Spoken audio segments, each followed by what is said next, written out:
Nila sir, no? Medyo sinsi naman.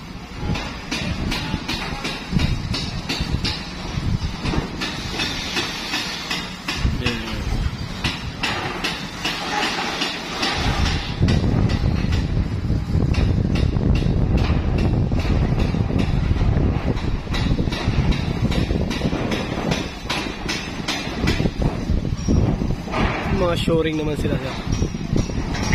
Lahat na nakatayo shoring yan sir.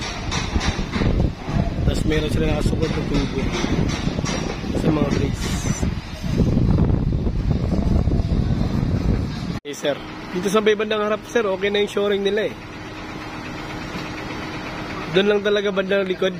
So nakatali lang. Yun lang yung walkthrough namin mamaya. Kakita ko yung bros ko. Dito kampante na ako sa harap eh. Sa likod medyo ano pa sir nung tinignan.